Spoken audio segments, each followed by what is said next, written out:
Hello student, मैं ईशानंद आपसे स्वागत करता हूँ मेरे YouTube channel solution class by Ayush 6 to 8 में। आज हम लोग इस वीडियो में पढ़ने जा रहे हैं लिविंग साइंस क्लास 8 का चैप्टर 3 कोल एंड पेट्रोलियम का लॉन्ग आंसर क्वेश्चन, जिसको हम लोग 60 टू 90 वर्ड्स में लिखेंगे। और इस वीडियो में आपको क्या मिलेगा, तो एक सही सही क्वेश्चन का आंसर मिलेगा, दूसरा उसको कैसे याद करेंगे, और तीसरा उसका उस आंसर का आपको हिंदी में मिलेगा, क्वेश्चन का भी हिंदी में मिलेगा, और जहां तक होगा हम उसको अच्छे से आपको समझा पाएंगे। ठीक है, तो चलिए बिना टाइम वेस्ट किए हुए चलते हैं क्वेश्चन नंबर 1 पे और देखते हैं क्वेश्चन नंबर 1 में क्या है। तो क्वेश्चन नंबर 1 में है, how is destructive distillations of coal carried out. देखो, कोल के साथ कोल को रिफाइन करने के लिए या कोल जो निकलता है उसको हम लोग, ऐसा थोड़ी कि जो कच्चा कोल जहाँ खदान से निकलता है उसको डायरेक्ट यूज करने के लिए चले आते हैं, नहीं। उसका कुछ प्रोसेस होता है उसको रिफाइन करने का, या फिर उसको उससे बहुत सारा अलग अलग चीज निकालने का। ठीक है, तो उसमें डिस्ट्रक्टिव डिस्टिलेशन किया जाता है। तो डिस्ट्रक्टिव डिस्टिलेशन कैसे होता है, कोल का डिस्ट्रक्टिव डिस्टिलेशन कैसे होता है, यहाँ पे क्वेश्चन है। दूसरा क्वेश्चन है, what are the products obtained and their main uses. और साथ में बता रहा है कि जब डिस्ट्रक्टिव डिस्टिलेशन कोल का होता है तो उससे कौन सा प्रोडक्ट्स निकलता है और उस प्रोडक्ट्स का मेन यूज क्या है, उसका कहाँ पे यूज करते हैं। ठीक है, इतना तक समझ में आ गया। अब उसका आंसर देखते हैं। बोल रहा है, destructive distillation of coal is carried out. यहां तक तो आपका बुक से ही है। Destructive distillation of coal is carried out कैसे, यहाँ तक आप बुक से देख सकते हो। यहाँ पे देखो, destructive distillation of coal is carried out कैसे, तो by heating coal strongly to 1000 degree Celsius in the absence of air. क्या बोल रहा है कि डिस्ट्रक्टिव डिस्टिलेशन कैसे होता है, तो कोयला को हम लोग 1000 डिग्री सेल्सियस तक गर्म करते हैं इन द अब्सेंस ऑफ एयर, वहां पे हवा नहीं होती। यहाँ पे डिस्ट्रक्टिव डिस्टिलेशन कर रहे होते हैं, उसको मतलब 1000 डिग्री सेल्सियस तक गर्म कर रहे होते हैं, वहां पे हवा नहीं होना चाहिए। ठीक है, अब तो डिस्ट्रक्टिव डिस्टिलेशन कैसे होता है, तो by heating coal strongly to 1000 degree Celsius in the absence of air. यहाँ तक तो याद हो जाएगा ना, by heating coal strongly to 1000 degree Celsius in the absence of air. यहाँ तक याद हो गया। अब नेक्स्ट चलते हैं, द प्रोडक्ट ऑब्टेन्ड आर। अब उससे जो पूछा था ना सेकंड क्वेश्चन की, उससे कौन कौन सा प्रोडक्ट निकलता है, तो द प्रोडक्ट ऑब्टेन्ड आर कौन कौन सा निकलता है, coke, coal gas, coal tar and ammonium compound. चार निकलता है, कौन कौन निकलता है यहाँ तक याद कर लेंगे। The product obtained are coke, coal gas, coal tar and ammonium compound. ये यहाँ तक याद हो गया। अब पूछा है ना कि एंड देयर मेन यूजेज, उसका मेन यूज क्या है, तो कोक इज यूज्ड एज, ठीक है, coke is used as a fuel and to reduce metal oxide.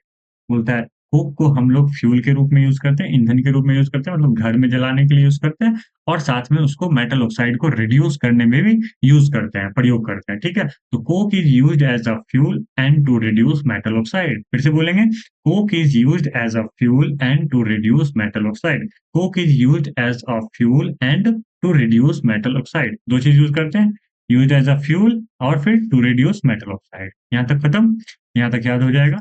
फिर अब आता है दूसरा चीज, क्या पाया था, कोल गैस। तो coal gas was used for cooking and lighting. बोलता है कोल गैस का यूज कहाँ करते हैं, तो coal gas was used for cooking and lighting. उससे हम लोग भोजन पकाने में और साथ में रोशनी के लिए यूज करते हैं। किस चीज का, तो कोल गैस का।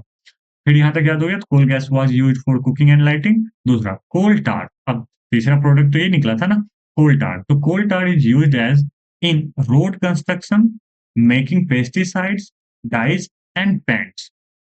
बोलता है कोल टार का जो यूज करते हैं वो तो सबसे पहले रोड बनाने में यूज करते हैं, वो उसको शायद अलकतरा कहते हैं ना। जो काला काला आप रोड, जो एनएच वाला रोड होता है उसमें आप देखे होंगे। ठीक है, तो coal tar is used in road construction. Coal tar is used in road construction, making pesticides. Pesticides मतलब होता है कीटनाशक, होता है मतलब एक ऐसा दवा जो फसल में कीड़ा लग जाता है तो पेस्टिसाइड ही डालते हैं, तो उसके कारण से कीड़ा सब मर जाता है। आपको तो पता होगा ना, आप तो पढ़े होंगे 6 में या 7 में पढ़े होंगे को, वो फूड चैप्टर में, या इसी में शायद 8 में ही फर्स्ट चैप्टर है।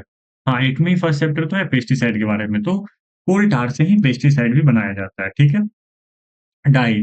डाई मतलब होता है कलर ही कह सकते हैं एक तरह से, सूखा कलर जो होता है डाई, उसके बाद फिर अलग अलग कलर आप बना सकते हैं उससे। ठीक है, किसी चीज़ को, तो डाई हो गया, जो बाल में भी लगाते हैं वो भी डाई होता है, पता नहीं इससे बनता है कि दूसरे चीज़ से बनता है, हमको नहीं मालूम। एंड पेंट्स, तो कोल टार्स का किससे यूज़ होता है? रोड कंस्ट्रक्शन में, पेस्टिसाइड्स बनाने में, डाइज़ बनाने में और पेंट्स बनाने में। Coal tar is used in road construction, making pesticide, dyes and paint. यहाँ तक याद हो गया? चौथा प्रोडक्ट जो निकला है वो अमोनियम कंपाउंड निकला है। तो ammonium compounds are used to make nitrogenous fertiliser. तो ammonium compounds are used to make nitrogenous fertiliser. देखो, आपके पास 4 प्रोडक्ट निकला, है ना? ए, बी, सी और डी, ठीक है? कौन-कौन सा निकला? सबसे पहले कोक निकला, फिर कोल गैस निकला, फिर कोल टार निकला, कोल टार निकला और लास्ट में अमोनियम कंपाउंड निकला, ठीक है? अब देखो, बिना ऊपर देखे आप यहाँ पे ऐसा बोल सकते हो, कोक क्या करते हैं? कोक फ्यूल के रूप में यूज़ करते हैं, रिड्यूस मेटल ऑक्साइड। फ्यूल और रिड्यूस, ठीक है? ऐसा करके ध्यान रखो। फ्यूल और रिड्यूस। कोल गैस का यूज़ करते हैं कुकिंग एंड लाइटिंग में, ठीक है? अब जब आगे तो जो सेंटेंस बनाना है वो आप अपने मन से बना सकते हो, ठीक है? कुकिंग एंड लाइटिंग में कोल टार का यूज़ बहुत सारा है, रोड कंस्ट्रक्शन आरसी, है ना? पेस्टिसाइड बनाने में, फिर पेस्टिसाइड हो गया, डाइज़ बनाने में, फिर पेंट बनाने में, ठीक है? तो ऐसे करके आर रोड कंस्ट्रक्शन, फिर पेस्टिसाइड्स, डाइज़ और पेंट बनाने में। अमोनियम कंपाउंड का बस एनएफ, नाइट्रोजेनियस फर्टिलाइज़र बनाने में यूज़ करते हैं।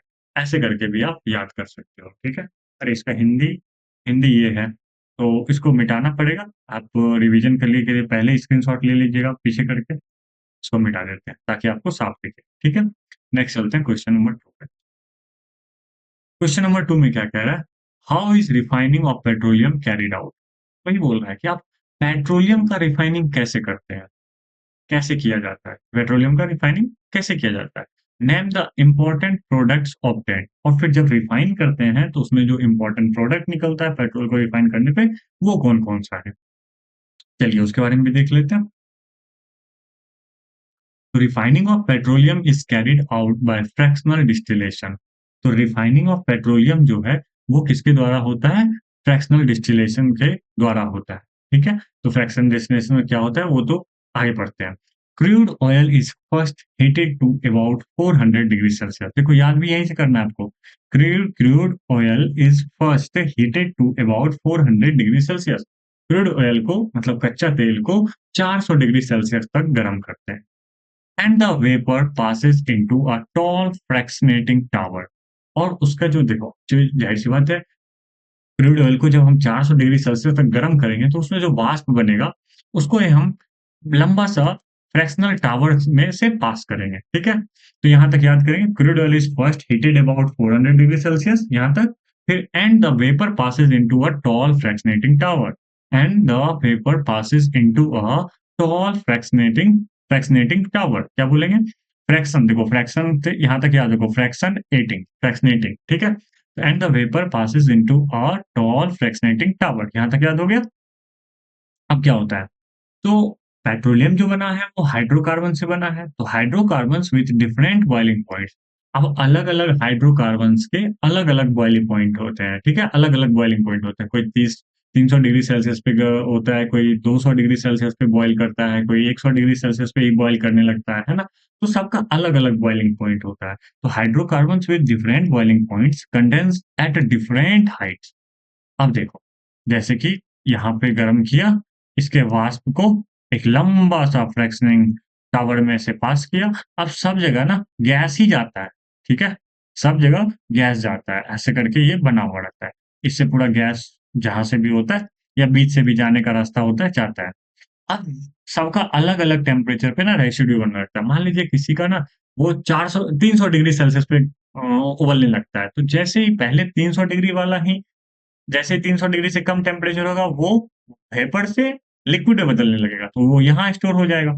लेकिन जिसका 200 डिग्री टेम्परेचर है, वो तो अभी भी गैस में ही उड़ रहा है, तो धीरे-धीरे हल्का होगा, तो वो यहाँ पे जमा हो जाएगा, ठीक है? तो वही बोल रहा है कि hydrocarbons with different boiling points condense at different height. वो अलग-अलग हाइट में जमा होने लगता है। कंडेंस एट डिफरेंट हाइट, क्या बोलेंगे देखो, hydrocarbons with different boiling point, यहाँ तक याद करेंगे, hydrocarbons with different boiling points condense at different heights. condense at different height and are collected as separate fractions and are मतलब and they are collected as separate fractions यहाँ तक याद कर लेंगे and are collected as separate fraction and are collected as separate fractions यहाँ तक याद हो जाएगा। फिर आता है important products obtained। अब उसमें जो पूछा था ना दूसरा ऑप्शन में कि क्या कौन-कौन सा important products इसमें पाया जाता है जब पेट्रोलियम को हम रिफाइन करते हैं तो important products obtained are पहला तो petrol, diesel, kerosene, LPG and lubricant oil. Lubricating lubricating oil, ठीक है? यहाँ तक तो याद हो जाएगा। ग्रीस जिसमें ग्रीस बनता है उसी को कहते हैं लुब्रिकेटिंग ऑयल वो मोबिल जो होता है, ठीक है? तो कौन-कौन सा बनता है? पेट्रोल, डीजल, केरोसिन ये 3 तो नाम सुने होंगे। एलपीजी जो आपके घर में होता है, गैस सिलेंडर में और फिर साथ में लुब्रिकेटिंग ऑयल। यहाँ तक याद हो जाएगा। Which are mainly used as fuels और ये सब का यूज़ कहाँ करते हैं? तो फ्यूल में यूज़ करते हैं। अब आता है some fractions are also used to make chemicals, plastics, synthetic fibres and explosive. अब देखो, पहले तो पेट्रोल बना, डीजल बना, केरोसिन बना, एलपीजी बना, लुब्रिकेटिंग ऑयल बना, जो कि सिर्फ़ और सिर्फ़ फ्यूल के रूप में यूज़ करते हैं, ठीक है? अब जो है कुछ फ्रैक्शन में मतलब कुछ अंश में जो बचा हुआ है, उसका यूज़ केमिकल बनाने में, प्लास्टिक बनाने में, सिंथेटिक फाइबर वो जो नायलॉन, रेयॉन, पॉलिएस्टर ये सब होता है, वो कपड़ा बनाने में और साथ ही साथ बम बनाने में भी यूज़ किया जाता है, ठीक है? तो कौन क्या-क्या याद रखिएगा? केमिकल, प्लास्टिक, सिंथेटिक फाइबर और एक्सप्लोसिव, ठीक है? क्या-क्या? केमिकल, प्लास्टिक, सिंथेटिक फाइबर और एक्सप्लोसिव। 4 चीज़ याद रखिएगा बस बाकी तो अपने से सेंटेंस बना लीजिएगा, ठीक है? चलिए नेक्स्ट चलते हैं क्वेश्चन नंबर 3 पे। अरे! इसका हिंदी फिर से इरेज़ करना पड़ जाएगा हमको, कर देते हैं। अब यहाँ से आप हिंदी भी पढ़-पढ़ के समझ सकते हैं, ठीक है? नेक्स्ट चलते हैं क्वेश्चन नंबर 3। क्वेश्चन नंबर 3 में क्या कह रहा है? List 5 things that you can do to help in preventing an energy crisis. बोलता है क्या एनर्जी क्राइसिस जो होता है मतलब किसी ऊर्जा संकट जो आता है, उससे उसको रोकने के लिए आप क्या-क्या कर सकते हैं? वो 5 पॉइंट में लिखिए। हाँ, आप जो वीडियो देख रहे हैं, जिसके बुक में ये है क्वेश्चन, है ना? वो क्या-क्या कर सकता है ऊर्जा संकट को रोकने के लिए, ठीक है? क्या-क्या कर सकता है? तो क्या-क्या करेगा? पढ़ लेते हैं। तो to help prevent an energy crisis we can क्या करेंगे? मतलब एनर्जी क्राइसिस मतलब एनर्जी का कमी होने लगेगा, एनर्जी नहीं मिलने लगेगा। तो उसके लिए हम लोग क्या करेंगे? एनर्जी को कैसे बचाना है, ये तो करना है, एनर्जी को कैसे बचाना है। तो सबसे पहले switch off lights, fans and electrical gadgets when not in use when not in use बोलता है क्या? स लाइट हो, बल्ब हो या पंखा हो या फिर कोई भी इलेक्ट्रिक गैजेट हो, अगर हम उसका यूज़ नहीं कर रहे हैं तो उसको स्विच ऑफ कर देंगे। क्या कर देंगे? Switch off. तो switch off lights, fan and electric gadgets when not in use, ठीक है? दूसरा, use energy efficient device like LED and CFLs CFL अरे! सीएफएल भूल गए चलिए सीएफएल ठीक है? तो सीएफएल करके एक बल्ब आता था व्हाइट कलर का फ्लोरोसेंट ऐसे फ्लोरोसेंट ट्यूब लाइट्स कहते थे इसको। तो एलईडी ठीक है? तो ये क्या होता है ना, ये वो पीला वाला बल्ब देखे थे? पहले जो चलता था आप लोग के घर में देखे होंगे शायद या कहीं पे जलता हुआ भी फैक्ट्री में देखे होंगे पीला वाला बल्ब। उसमें ना बहुत ज़्यादा एनर्जी कंज़्यूम किया जाता है उससे, ठीक है? तो उसके जगह पे हम लोग कौन-सा लगा देंगे? एलईडी बल्ब लगा देंगे या सीएफएल लगा देंगे, ठीक है? फिर आता है दूसरा पॉइंट वॉक और use public transport instead of private vehicles. अगर आपको कहीं जाना है, दूर सफ़र करना है या फिर कहीं नज़दीक भी जाना है, तो या तो नज़दीक जाना है तो आप पैदल चले जाइए या फिर साइकिल रखिए ताकि पेट्रोल बचे, है ना? ताकि पेट्रोल, डीज़ल जो भी बचे और फिर साथ में अगर आपको कहीं दूर जाना है तो पब्लिक ट्रांसपोर्ट का यूज़ कर लीजिए, ट्रेन का यूज़ कर लीजिए क्योंकि वो ट्रेन तो वहाँ जा ही रही है। आप भी उसके साथ में चले जाइएगा, है ना? उतना ही मतलब उससे थोड़ा-सा पेट्रोल अब सब पता चला अपने-अपने गाड़ी से जा रहा है तो कितना तेल यूज़ होगा। तो हम क्या करेंगे, हम पर्सनली क्या करेंगे नज़दीक जाने के लिए पैदल चले जाएँगे, बाइक-वाइक का यूज़ नहीं करेंगे। दूसरा, कहीं दूर जाना होगा तो पब्लिक ट्रांसपोर्ट को यूज़ कर लेंगे। इंस्टीड मतलब होता है के बजाय। प्राइवेट व्हीकल्स के बजाय हम लोग पैदल चलेंगे या फिर पब्लिक ट्रांसपोर्ट को यूज़ करेंगे। चौथा point use pressure cookers and cover vessels while cooking to save fuel. बोलता है हम लोग प्रेशर कुकर का यूज़ करेंगे या ढका हुआ बर्तन का यूज़ करेंगे खाना पकाने के लिए। क्यों? क्योंकि उसमें जल्दी सिज जाता है। वो वाटर वेपर से जो है ना, उसमें जो वाष्प बनता है, उससे वो खाना जल्दी सिज जाता है क्योंकि पानी गर्म गर्म पानी से ज़्यादा एनर्जी किसमें होता है? वाष्प में होता है। वो जल्दी सिझा देता है, वो जल्दी पका देता है खाने को, ठीक है? तो कवर वेसल्स या कुकर जैसे देखते होंगे मम्मी लोग है ना मम्मी लोग या फिर हम लोग भी अगर खाना कहीं बना रहे हैं तो उसको बोलते हैं ढक दो, जल्दी सीज जाएगा। क्यों? ढकने से जल्दी सिज जाता है वो स्टीम की वजह से, वाष्प की वजह से, ठीक है? उसके बाद चौथा अच्छा पहला पॉइंट क्या था? स्विच ऑफ करेंगे लाइट वेट को, फिर यूज़ एनर्जी एफिशिएंट मतलब ठीक-ठाक वाला बल्ब लगाएँगे। दूसरा पैदल चलेंगे, पब्लिक ट्रांसपोर्ट का यूज़ करेंगे। तीसरा प्रेशर कुकर या कवर्ड वेसल्स का यूज़ करेंगे और पाँचवाँ स्मोकलेस चूल्हा इंस्टेड ऑफ कोल, केरोसिन और वुड। इसके मतलब कोयला का चूल्हा हो, केरोसिन वाला चूल्हा हो या फिर कोई केरोसिन वाला चूल्हा ऐसा मत समझिए उसमें केरोसिन डाला जाता है, उसको भी पंप करके हल्का-हल्का मात्रा में गैस बना के निकाला जाता है और फिर वो पहले ज़माने में ये केरोसिन चूल्हा चलता था, ठीक है? तो कोल, केरोसिन और वुड वाला चूल्हा की जगह स्मोकलेस चूल्हा यूज़ करेंगे। अब स्मोकलेस चूल्हा कैसा इलेक्ट्रिक चूल्हा होगा या फिर पता नहीं जो भी हो सकता है सोलर कुकर होगा, पता नहीं जैसा भी होगा वो यूज़ करेंगे। किसकी वजह से? किसके लिए? तो एनर्जी क्राइसिस नहीं होने के मतलब एनर्जी क्राइसिस से बचने के लिए, ठीक है? तो अपनी आँख बंद कीजिए और फिर ये सुनिए हम क्या-क्या बोल रहे हैं। पहला स्विच ऑफ करेंगे किसको? लाइट को, फैन को, इलेक्ट्रिक गैजेट को जब हम उसको यूज़ नहीं कर रहे हैं। दूसरा यूज़ एनर्जी एफिशिएंट डिवाइस जैसे में एलईडी हो, सीएफएल हो। फिर वॉक और use public transport instead of private vehicles हो गया। चौथा point use pressure cooker and cooker covered vessels कब? हम फ्यूल बचाने के लिए, खाना पकाने के लिए।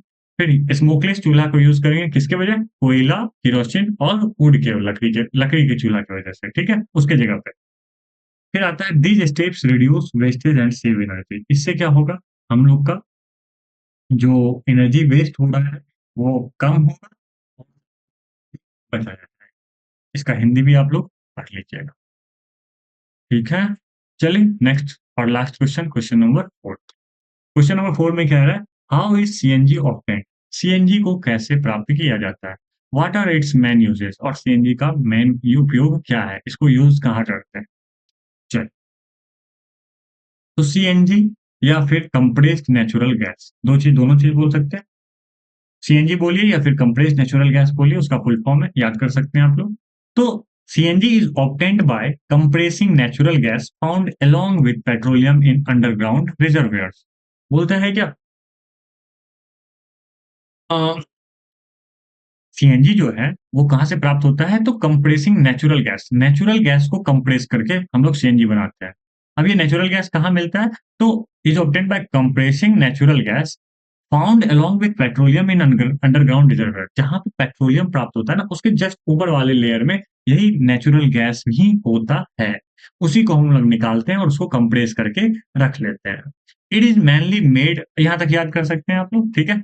सीएनजी और compressed natural gas is CNG और compressed natural gas is obtained by compressing natural gas. Natural gas is obtained by compressing natural gas. Natural natural gas को दबा के प्राप्त करते हैं और वो कहाँ मिलता है? तो found along with petroleum in underground reservoirs, ठीक है? Found along with petroleum, along with petroleum मतलब पेट्रोलियम के साथ, कहाँ? In underground reservoirs, in underground reservoirs, ठीक है?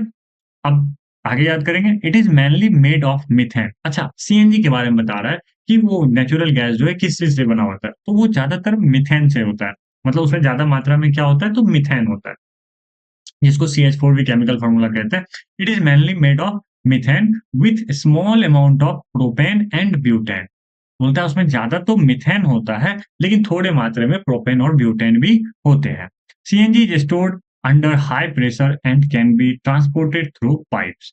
तो सीएनजी को स्टोर करते हैं हाई प्रेशर में, उसको एकदम उच्च दाब में उसको स्टोर करके रखते हैं मतलब हाई प्रेशर में। मतलब उसको दबा-दबा के एक सिलेंडर में ही 20 केजी, 30 केजी सीएनजी को नेचुरल गैस को प्रेस करके रखते हैं, ठीक है? And can be transport through the pipes और उसको पाइप के द्वारा ट्रांसपोर्ट करते हैं, एक जगह से दूसरी जगह पहुँचाते हैं। यहाँ तक याद कर सकते हैं CNG is stored under high pressure and can be transported through pipes and can be transported through pipes and can be transported through pipes। अगला है इट इज यूज्ड फॉर अच्छा अब उसमें पूछा था ना कि इसका यूज क्या है तो वही यूज बता रहे हैं। It is used for power generation supplied to homes and factories and is now widely used as a ये तो बाद का याद है ठीक है पहले यहाँ तक कि it is used for power generation. इससे हम लोग पावर जनरेशन करते हैं, मतलब ये इलेक्ट्रिसिटी बनाते हैं या फिर कहीं पे इन मतलब कोई मशीन चलाने में यूज़ करते हैं। It is used for power generation. दूसरा सप्लाइड टू होम्स, इसको घर में भी भेजते हैं एंड फैक्ट्रीज़ और फैक्ट्रीज़ में भेजते हैं।